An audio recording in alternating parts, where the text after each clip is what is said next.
Jai Hind aspirants, I Ruby Thakur welcome you to SSB Crack Exams channel. So I am here with a new topic and आज सब जानते हैं date है 22 जुलाई and आज का दिन we mark as our national flag adoption day. तो चलिए आज के पूरे वीडियो लेक्चर में जानेंगे कि जो आज हम फ्लैग देख रहे हैं क्या हमेशा से ऐसा ही फ्लैग था, क्या हमारा फ्लैग का जो एवोल्यूशन है उसके बारे में हम बात करेंगे। So yes, on this day 22 July 1947 national flag को अडॉप्ट किया गया था जो आज हम नेशनल फ्लैग देख रहे हैं।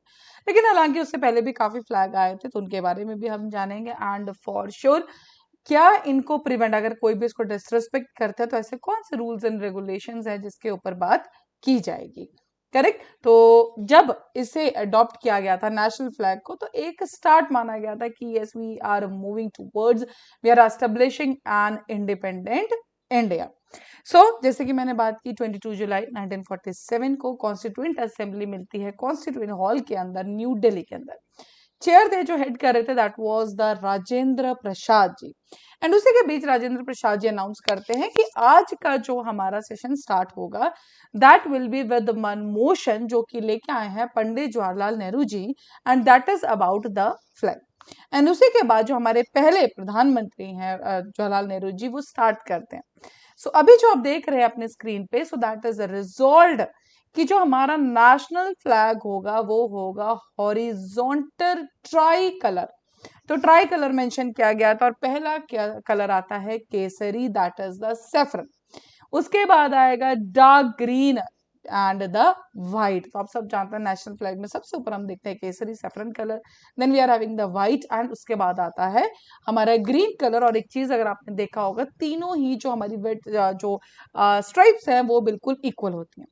उसके बाद बात की गई कि जो व्हाइट हमारा स्ट्राइप है उसके बीच में रहेगा एक व्हील जन चक्र एंड आप सब जानते हैं जो उस चक्र को लिया गया है अशोक का चक्र, देन वो लिया गया है Sarnath lion capital of Ashoka. Yes, तो वहीं से लिया गया है एंड द पॉइंट इज ये सब जो है पर्टिकुलरली इसमें मेंशन किया गया था।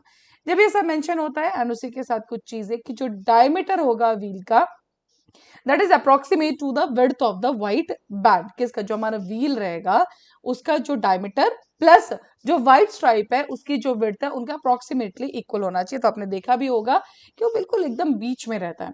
सेकेंडली पूरा जो लेंथ की बात की गई रेशो की गई थी विड्थ और लेंथ की फ्लैग के ऊपर दैट इज द 2:3 एंड ये सब जब रेजोल्यूशन पास हुआ उसके बाद लास्ट में सारी कॉन्स्टिट्यूएंट असेंबली ने इस पर्टिकुलर मोशन को अडॉप्ट किया एंड बिल्कुल स्टैंड होके स्टैंडिंग ओवेशन आप कह लीजिए यस इस पर्टिकुलर चीज को माना गया था। सो अगर हम कुछ चीजें देखें कि ये सारे जो हमारे कलर्स हैं वो किस चीज के लिए हैं तो सेफ्रन दिखाता है हमारा करेज और सेक्रीफाइस को, white signifies the truth and purity peace को ये दर्शाता है, ग्रीन बताता है faith fertility and the growth. और वही बात करें व्हील की so that is toward the wheel of the virtue और बताता है मोशन और ग्रोथ को because yes we are talking about the wheel हमेशा मोशन में रहे और ग्रो करता हमारा रहे। तो ये इसी के साथ जो है फाइनली इस पर्टिकुलर फ्लैग जो है आज हम फ्लैग दे रहे हैं उसको अडॉप्ट कर लिया गया था। लेकिन क्या इससे पहले इंडियन फ्लैग की कोई हिस्ट्री नहीं है? बिल्कुल हिस्ट्री। और इंडियन फ्लैग की जो हिस्ट्री स्टार्ट होती है that starts with the year 1904 जब सिस्टर निवेदिता लेके आती हैं एक फ्लैग रेड और येलो कलर का जो दिखाता है फ्रीडम और विक्ट्री को और उसके बीच में एक लाइटनिंग वज्र डन उसको रिप्रेजेंट करता है स्ट्रेंथ को and it has also has Vande Mataram जो कि मेंशन था बंगाली के अंदर। करेक्ट। सो पहले अगर आप देखेंगे so this was the first flag जो सिस्टर निवेदिता लेके आई थी। ना second is the Vande Mataram flag जो 1906 में आया था उसके अंदर ग्रीन येलो और रेड कलर के 3 बैंड्स थे, 8 लोटस जो सबसे ऊपर अगर आप देखेंगे ग्रीन जो 8 प्रोविंसेस को दर्शाता था डन और वंदे मातरम लिखा है बिल्कुल बीच में और सबसे नीचे जो हमारा रेड स्ट्राइप है उसमें एक तरफ हमारा है मून और एक तरफ है हमारा sun. Then we are having the Berlin committee flag जो 1907 में आता है और मैडम बिकाजी कामा जो है उसको जर्मनी में सबसे पहले लेके आती है। सो ट्राई कलर है with the strips of orange yellow green and उसके अंदर भी 8 लोटस है वंदे मातरम लिखा है सन और मून। लेकिन ये सब देख रहे हैं डन। तो ये सब चीजें जो है 1907 के अंदर आई थी। Now next we do have the home rule flag जो 1917 में आया था, रेड ग्रीन स्ट्राइप्स है and Union Jack as dominion with the British Empire, 7 stars यहाँ पे लिखा हुआ है। सप्त ऋषि, उस समय सप्त ऋषि आप जानते हैं कॉन्स्टेलेशन है, देन तो क्रेसेंट मून भी था इसके अंदर, स्टार है एट द टॉप राइट। तो आप देख सकते हैं कि सबसे मैक्सिमम चीजें इसके अंदर लिखी गई है। ना next is that Swaraj flag जो 1931 में आता है, जिसको डिजाइन किया है पिंगाली वेंकैया का पहला फ्लैग, हालांकि जो अभी हम फ्लैग देखते हैं वो भी उन्हीं ने ही डिजाइन किया है। So this is the first flag जो रेड और ग्रीन कलर में है, दो कम्युनिटीज को ये दर्शाता है, सेक्युलर नेचर को इसने दर्शाया था। एंड उसके बाद 7 व्हाइट ग्रीन और चरखा, एंड चरखा जो इसमें डालने का मतलब है बिकॉज महात्मा गांधी जी ने चरखा को एक नेशनल फ्रीडम का सिंबल बताया था। डन। एंड द फाइनली जो आज हम फ्लैग देख रहे हैं that is the independent India के अंदर 1947। सो जैसे मैं आपको बता चुकी हूँ, saffron means courage and sacrifice, white दर्शाता है प्योरिटी, ऑनेस्टी और सेक्रीफाइस को, ग्रीन दर्शाता है फेथ और प्रोस्पेरिटी को, और अशोक का चक्रा जिसके अंदर 24 स्पोक्स है ये रिप्रेजेंट करता है धर्म और ट्रुथ को। So yes this is our evolution of the flag. तो जो सिस्टर निवेदिता जी फ्लैग लेके आए थे उसके बाद, और अब आज हम जो देख रहे हैं this is the flag. Done ना, ये तो हम फ्लैग के बारे में जान चुके, लेकिन क्या कुछ ऐसा एक्ट है कि अगर डिसरिस्पेक्ट किया जाए? तो सबसे पहले हम बात करते हैं दो एक्ट्स के, provision of emblem and names, prevention of improper use act जो 1950 का है, और the second is the prevention of insult to national honour act 1975। तो सबसे पहली बात जो ये दोनों एक्ट कहते हैं कि ट्राई कलर को हम कमर्शियल पर्पस के लिए यूज नहीं कर सकते हैं। फ्लैग को किसी भी फेस्टिवल या डेकोरेशन में आप यूज नहीं करेंगे। कोई भी पेपर फ्लैग अगर आप यूज करते हैं नेशनल या कल्चरल ओकेजन के अंदर, स्पोर्टिंग इवेंट्स के अंदर, तो आप उसको यूं ही नहीं फेंक देंगे, आपको पर्टिकुलरली अच्छे से इसको डिस्पोज करना होगा इन द प्राइवेट। पर्टिकुलरली अगर ऑफिशियली आपको डिस्प्ले करना है फ्लैग को, तो आपको स्पेसिफिकेशंस जो ब्यूरो ऑफ इंडियन स्टैंडर्ड ने ले की, आपको उसके हिसाब से उसको डिजाइन करना होगा। डन। देन उसी के बाद ही आप उसको ऑफिशियल पर्पस से भी यूज कर सकते हैं।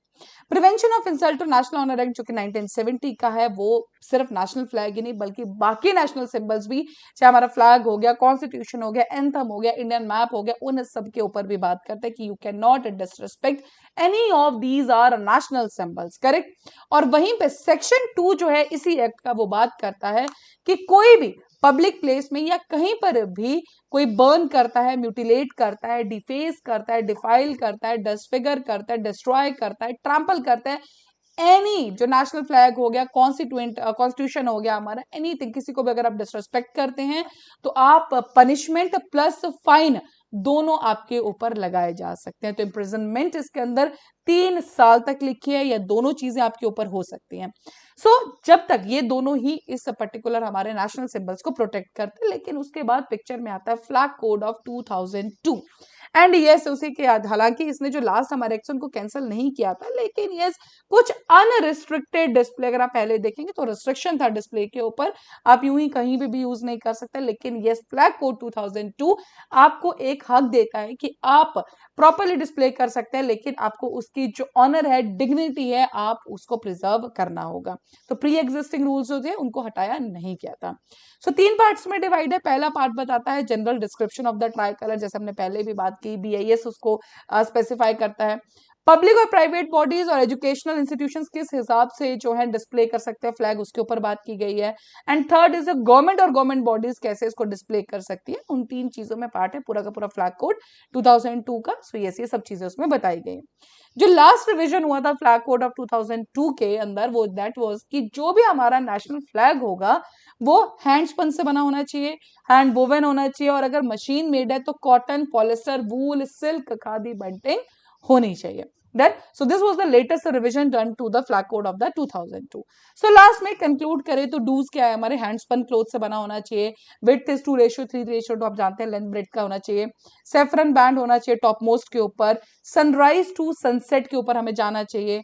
डोंट क्या है कि हमें ग्राउंड में नहीं फेंकना है इसको, रिसीव डिलीवर कोई भी चीज के लिए आप इसको यूज नहीं कर सकते हैं। इंटेंशनली आप ग्राउंड पे नहीं फेंकेंगे, कमर्शियल पर्पसेस के लिए आपको यूज नहीं करना है, नहीं तो आपको 3 साल की जेल या फाइन के साथ दोनों चीजें हो सकती हैं। So that was all related to this particular flag code 2002। भी आपकी स्क्रीन पे है कुछ कोर्सेज फॉर एसएसबी इंटरव्यू, हर महीने हमारे बैचेस बैठते हैं, आप ज्वाइन कर सकते हैं। साथ ही we are having the courses for NDA CDS AFCAT, आप इनको भी ज्वाइन कर सकते हैं। जब भी आप ज्वाइन करें उस टाइम पे डिस्काउंट कोड वॉरियर 10 आप यूज करना ना भूलें। जैसे आप यूज करेंगे will be getting the 10% of on that particular course. So that's all for the day. Thank you so much for watching this video lecture. जय हिंद, जय भारत। अगर आप एक डिफेंस एस्पिरेंट हैं और SSB interview, NDA, CDS, AFCAT जैसे exams के लिए प्रिपेयर कर रहे हैं तो आप एसएसबी क्रैक एग्जाम्स के कोर्स को चेक करना ना भूलें। आप हमारी लर्निंग एप्लीकेशन को गूगल प्ले स्टोर से भी डाउनलोड कर सकते हैं।